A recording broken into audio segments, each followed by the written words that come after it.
Fallout 4 Roguelike is a challenge series like no other. In this video I'll explain what the series is going to be all about, introduce you to the characters I'll be playing as, and explain the rules and rewards that this unique take on the franchise will present. We'll start off with arguably the most difficult of the questions to clarify. Just what is Fallout 4 Roguelike? The simple answer is that it's a really complicated but exciting way to play Fallout 4. Instead of having a single character go through the game as standard, we will instead be following the adventures of 4 separate characters, each with their own skills, personalities, and goals. None of these characters are Nate or Nora. They're just your standard diverse group of wastelanders, having been born and bred in the post-apocalypse, and having to have found their own ways to survive. As they aren't the standard vault dwellers we're used to, this also means that they start out already somewhat experienced, and with their own loadouts. Rather than continue to talk about them as a group, let's take a look at them as individuals, starting with Rachel, the sniper. Rachel is a talented wasteland sniper, out seeking fame and fortune. She wields her own custom combat sniper, appropriately called Headhunter. Rachel found out at a young age that you can't rely on others, so she's determined to make it on her own. What little she owns has been taken from the corpses of those she's killed. Other than Headhunter, her greatest haul would likely have to be a Pip-Boy she pried off a corpse of some luckless vault dweller who had stepped into her sights. Rachel's hoping that the Commonwealth has plenty more riches for her to find, and she's more than happy to kill to get what she wants.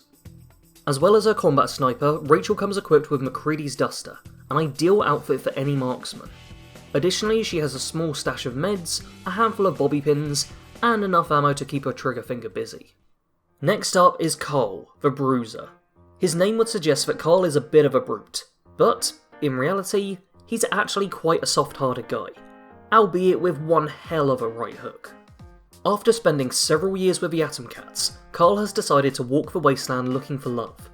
His friends not only wished him well on his journey, but made sure to kit him out as best as they could. Zeke gave him a jacket with which he could remember them all by, and the others managed to get a busted-up Pip-Boy working again. Carl comes equipped with the Fiery Kiss, a power fist with a heated coil mod. Additionally, he wears Zeke's jacket and jeans, an item which will help with both his combat capabilities and hopefully go some way to impress his ideal woman. The rest of his armour only consists of leather legs, but he's hoping that a combination of strength, speed and toughness will make do. Carl's lived long enough to believe he can handle anything the waste can conjure up. Question is, will he be right, or is he getting a little headstrong? Someone who's made sure to be properly armoured up before heading out is Beatrix, the Knight. Beatrix grew up hearing stories of the Brotherhood in the capital wasteland, and all that they had done for the people living there.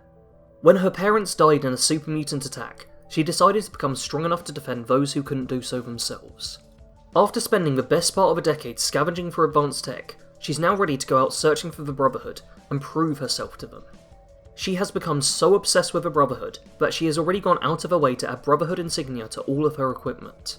Her rifle, the Wazer Rifle Mark II, is a versatile weapon, able to easily take down any abomination that the Commonwealth can create. Beatrix is by far the most well-equipped character in terms of armour, boasting a full set of T60 power armour. She's poured her heart and soul into this suit, refusing to let it out of her sights. She constantly stomps around in the suit, but she's only found 5 fusion cores so far, and they won't last forever. She'll need to manage to supply them effectively, lest she runs out of power in the middle of a fight. Our final character is Felix, the Commander. He's a wasteland charmer, a young man who believes that the best way to win a fight is to convince your opponent to hand their weapon over to you. A generally good-spirited and well-liked fellow, he's determined to found an interconnected network of towns in the Commonwealth that he will govern.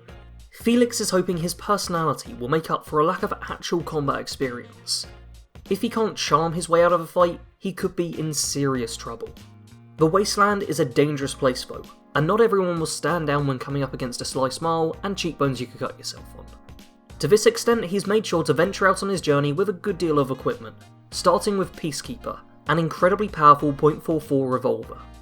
Even by Fallout standards, it's a bit of an antique, but Felix has a bit of a soft spot for it now, and is even starting to think it's a good luck charm.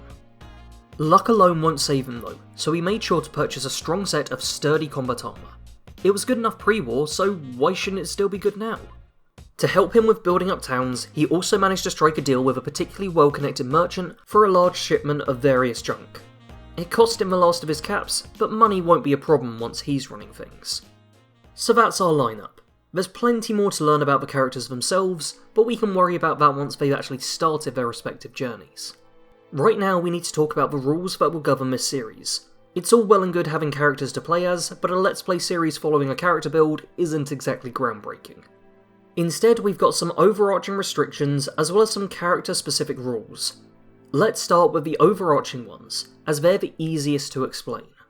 First up is that we're going with permadeath rules. When a character dies, they're dead. No going back to a different save or reloading from 5 minutes ago.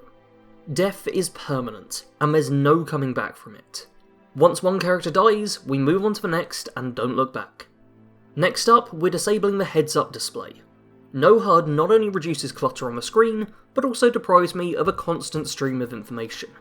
If I want to know how many shots I've got left in my gun, then I have to count how many times I've pulled the trigger and remember how many rounds the gun holds at full reload. I'll also need to check my pit point in order to make sure I'm not too badly wounded. Additionally, I'll be playing on survival mode, meaning I have to deal with hunger, thirst, tiredness, and disease.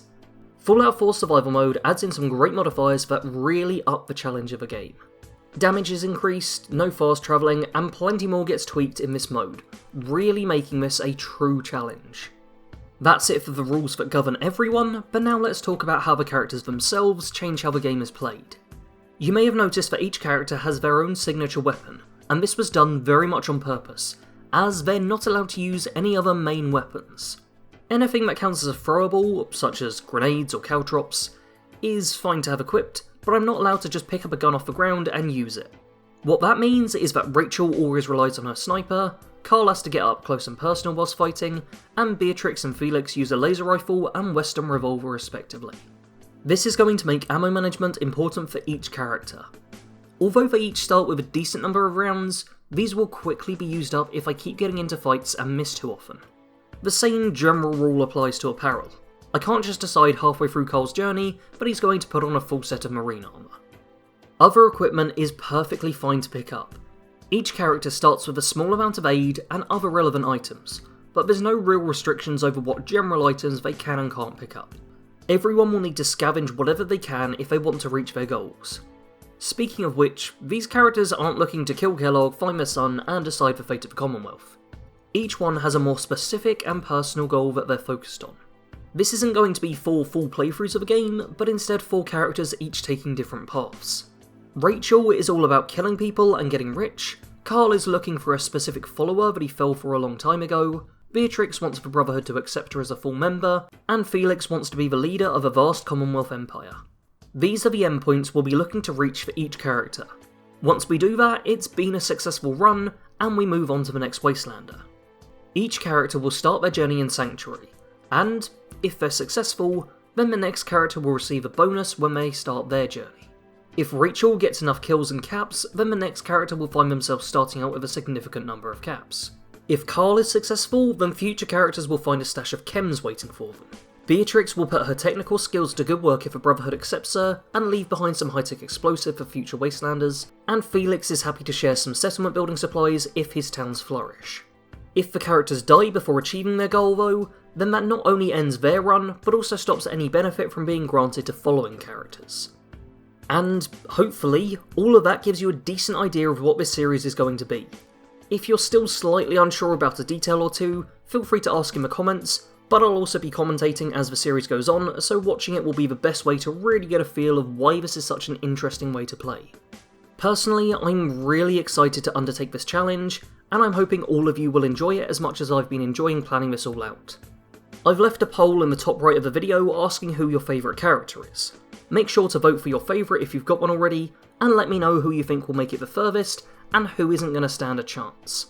I'm going to leave it there for now and get to work on the first proper episode of a challenge run, which will be taking place next weekend. If you're looking forward to that, make sure to leave a like on the video and also share this video around too. I'd love for this to be a series that gets a lot of attention so that I can try and undertake it with other games in the future. So the more of you that are watching, the better it will be. As always though, thanks for watching this video. Sarge out.